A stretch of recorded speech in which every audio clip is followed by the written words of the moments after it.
Rubber Von Ducker here, and today I'm going to be looking at AT&T, continuing on from previous video, the Disney Fox takeover merger. The reason why I'm looking at AT&T though is it has been mentioned to me by a few people as having an interesting situation currently, insofar as that they are under quite a lot of debt, and they wanted to see my take on it. Let's start by looking at what's caused a lot of the debt, and that's the acquisition of Time Warner by AT&T. And here we've got a news release, June 15th, 2018. AT&T completes acquisition of Time Warner Inc., so presumably it was 2018. A document released by AT&T, and I'm just going to scroll down to the bit I'm specifically interested. If you want to have a look, by all means, go to AT&T's website and you should be able to find this document relatively easily. Here we've got the acquisition financial details. So they're basically detailing what it's going to cost per share to buy Time Warner. Here we have, under the terms of merger, Time Warner Inc. shareholders received 1.437 shares of AT&T common stock, in addition to $53.75 in cash per share of Time Warner Inc. So for every share you get 1.4 shares of AT&T. As a result of this, they issued 1,185 million shares, so presumably that's 1,185 million shares of common stock, and paid 42.5 billion in cash. Including net debt from Time Warner, we now have 180 billion, or 180.4 billion in net debt. That's the effective cost of the takeover, and that's where they've built up their debt. It's interesting that it does go on to ascertain what some of the benefits of this will be. So we've got this here, where effectively saying strengthened dividend and should help with the adjusted earnings per share. Increased synergies over time of 2.5 billion. We'll write down here that they're going to have, basically it's going to add to their balance sheet. It's going to make a stronger company overall in financials when looking at the company. That's effectively everything of worth, I think, in this area. So those were the expectations from the takeover. The reason for the takeover, I think they do detail it here, where they're effectively saying they want to create an entertainment platform which they can cross-sell with their AT&T telecommunications bundle. So they're offering both a TV package and internet, presumably with mobile as well. And that seems to be their plan. I'd say it's very similar to Comcast's plan, and it's interesting in regards to the Disney Fox merger, purely because it shows what Disney is up against. There's a lot of these carrier companies providing telecommunications, who are now looking to enter the streaming market, as seeing that as something that will gel with their current product line, effectively. So they feel it's a service that they can sell on top of the services they currently sell, and that they can get a profitable outcome from it. It's not just AT&T, and it's not just American companies. BT has done something similar in the UK by offering BT Sports. I think someone else tried that previously, although I would say that BT has moved away from that plan now. I think Comcast is another one that does exactly the same in America, only I would suspect to better results than we're seeing or about to see here. So that's effectively what the plan was for the takeover. So let's see what happened,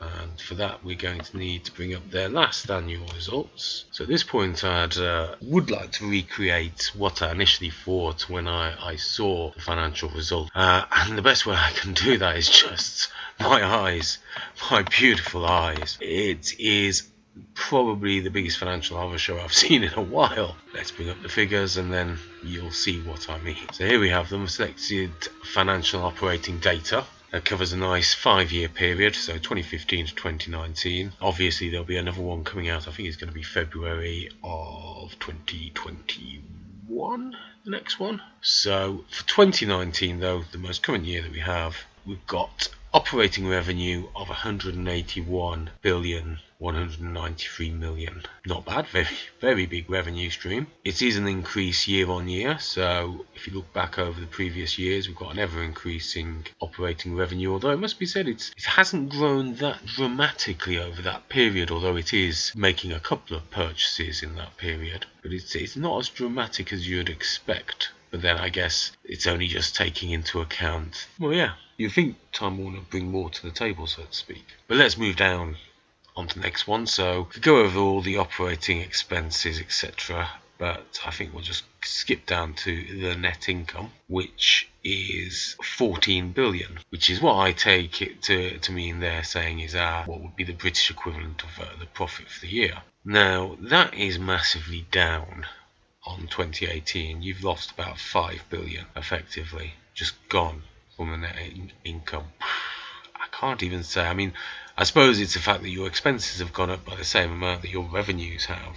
And if that's just from Time Warner, then that would imply that the takeover has been a bit of a disaster. However, I suspect it's probably not. I think it's probably more an overall picture of AT&T's other services, and that Time Warner probably did put in bigger profit than expected. But I can't honestly say at this time. Yeah, massively down. And if you look at it, 2018, it was 10 billion down from the previous year. So since 2017, the actual net income it's getting, or its net actual profit, as I'd call it, has been reduced by it's basically been halved by 15 billion. So that's not a particularly good sign. Now, if we then go down to what I like to use to check how well a company is doing, basic earnings per share, or per common share as I have it here, you can see there that the earnings per share over this 5-year period has dropped from $2.37 in 2015. It did shoot up to $4.77 in 2017, down to $2.85 in 2018. So presumably what happened in 2017 that generated that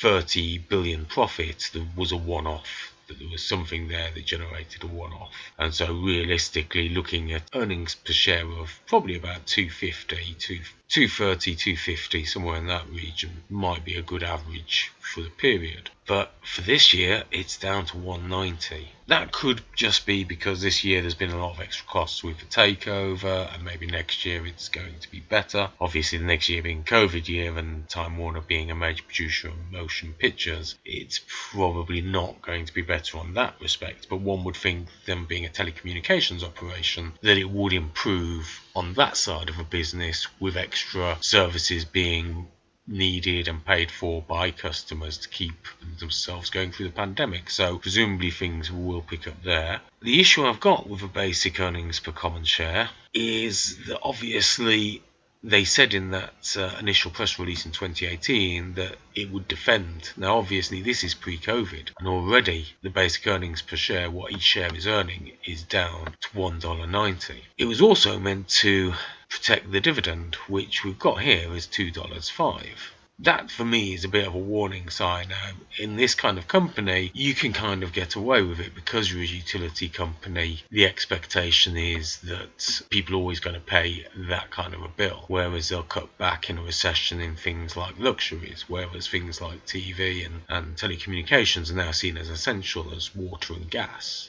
Maybe that's the reason why they like to keep increasing. But to increase this dividend at a time when you're not even making enough money to cover the dividend, that to me is worrying. If it was any other company, it would be highly concerning. But even in a utility company like this, it's not good. And what that means is, if you're earning £1.90 but you're paying the investors $2.05, you're actually going to have to take on debt for the extra 15 cents you've paid out, or you're going to have to sell something to cover those 15 cents. And here's one of their issues. They've got a massive amount of long-term debt. I mean, it's listed here as 151. I've seen some projections recently putting it as high as 200 million. And if we go back up a bit, we'll see that you can see that they're paying, I believe it was 8 billion in interest. Here we go, interest expense, 8 billion. Now, one of the reasons why the earnings per share has dropped to $1.90 from $2.85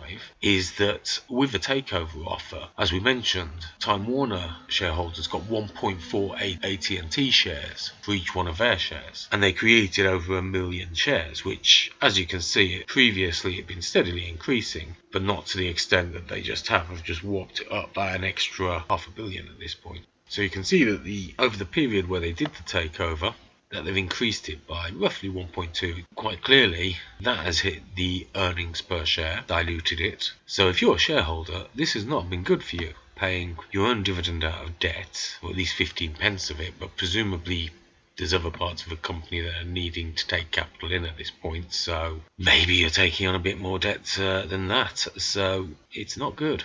I've heard some people suggest that AT&T will go ahead and buy MGM Grand, and on the basis of these kind of results, I don't see that happening. However, to be thorough, we could look at more recent set of results.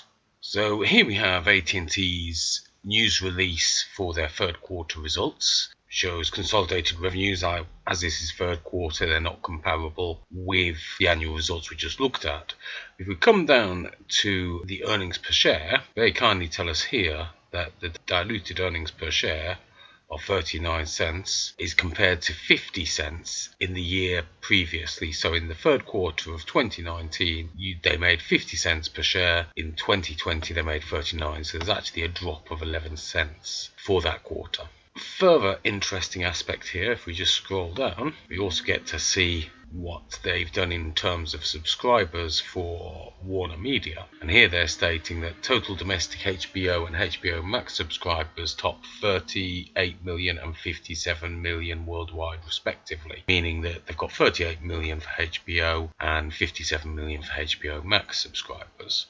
Now, this is one of the things that I feel that Disney and other groups, such as I suspect Comcast will fall into this group, that there is a number of organizations like Disney, like Warner Media, like Sky for Comcast, amongst others. I think they've got Universal as well. And what they provisionally do is give subscription packages for TV, be it through cable or be it through satellite. And in this case, that's the 38 million for HBO subscription. Those people who signed up for HBO Max existed. Now they've got 57 million people allegedly on the HBO Max subscription. How much of that is going to be a case of customers moving from one package to the other? So in the case of Disney, are people moving from the Disney Channel package that they had on their old TV provider or their old TV package? Or are they all new customers? And I suspect the answer is it's a bit of both. But essentially, all these companies are moving customers from column A, which is the old system of distributing the media, to column B, which is this new streaming version. So whether you're going to see massive growth in these areas, it's hard to say. I suspect as well in some cases that the actual cost of these packages is going to be reduced because they're no longer being offered through a third party. Disney Plus, for instance, they can offer that package at the price they want, whereas if they're offering it before under Sky or someone else's package, then you can be assured that that person that's carrying their channel will take a percentage for that, so it's more expensive, so they can kind of cut the cost but also increase the percentage of the amount taken for themselves.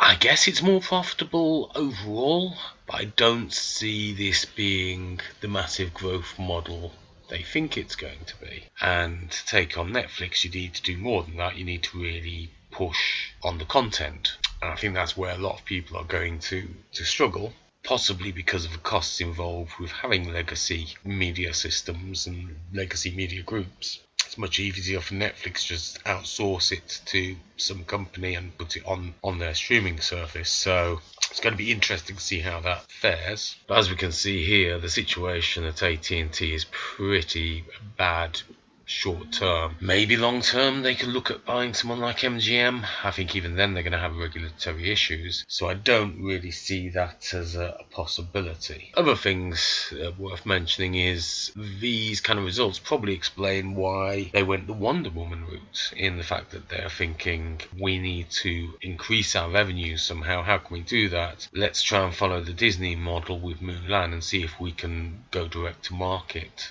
Unfortunately, that doesn't seem to have worked, although that may well be based on the fact that Wonder Woman wasn't necessarily the greatest way to launch that kind of a service in retrospect. There's also an issue that they did initially promise with that offer with Wonder Woman that you'd be able to watch all the AT&T or all the Time Warner releases, so June and all the others that were listed, on their service if you signed up. They've since now reneged on that deal. Well, here's the problem.